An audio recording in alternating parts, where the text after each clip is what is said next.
मुल्ला नसरुद्दीन पसंदीदा चाय की दुकान में बैठकर चाय का मजा ले रहे थे। एक 12 साल का लड़का दरवाजे से भागता हुआ आया और मुल्ला की तरफ बढ़कर उसकी सर से पगड़ी उछाल दिया। मुल्ला को लड़के की शरारत पर ताज्जुब हुआ। लड़का पगड़ी उछाल कर दूर भाग गया, लेकिन मुल्ला नसरुद्दीन इस शरारत पर चुप रहे। उन्होंने अपनी पगड़ी उठाई और दोबारा सर पर पहन ली। अगले दिन फिर उस लड़के ने वही शरारत की।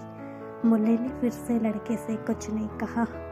यह कई दिनों तक चला, लेकिन मुल्ला को हमेशा की तरह इस बात से कोई फर्क नहीं पड़ रहा था। उस लड़के को यह लगने लगा था कि उसकी यह शरारत बहुत दिलचस्प है और हर रोज वह मुल्ला के साथ यही शरारत करता था। मुल्ला हमेशा की तरह अपनी पगड़ी उठाते थे और साफ कर पहन लेते थे।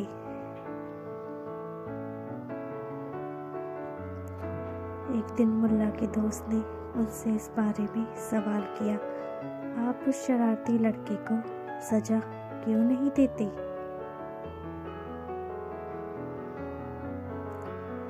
वह कितनी बदतमीजी से आपके साथ पेश आता है। मुल्ला ने जवाब दिया, इसकी कोई जरूरत नहीं।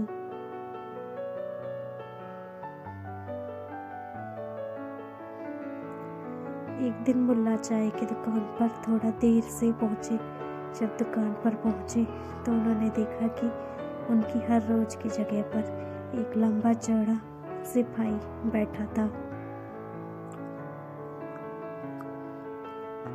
वह किसी भी मुसीबत में नहीं पड़ना चाहता था, तो इसलिए वह दूसरी कुर्सी पर जाकर बैठ गए।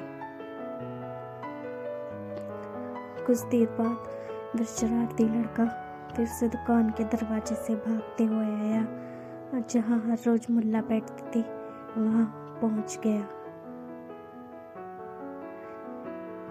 उसने वहां बैठे सिपाही की पगड़ी उछाल दी।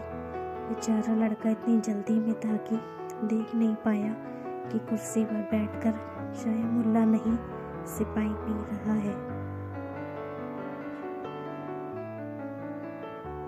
लड़के के शरारत पर सिपाही को बहुत गुस्सा आया। उसने लड़के को गिरबान से पकड़ा और उठा लिया। यह देख मुल्ला नसरुद्दीन ने अपने दोस्त से कहा, अब तुम्हें समझ में आया मैं इतने दिनों से क्यों चुप रहा? दोस्तों, इस कहानी से हमें यह सीख मिलती है कि हमें हमेशा सही वक्त का इंतज़ार करना चाहिए। अगर ये कहानी अच्छी लगी हो तो चैनल को लाइक और सब्सक्राइब कीजिएगा, ताकि आपको इस तरह की और स्टोरीज टाइम टू टाइम मिलती रहे। And thank you so much for watching. Thank you once again. Keep watching, keep subscribe, keep follow for more stories like this. Thank you.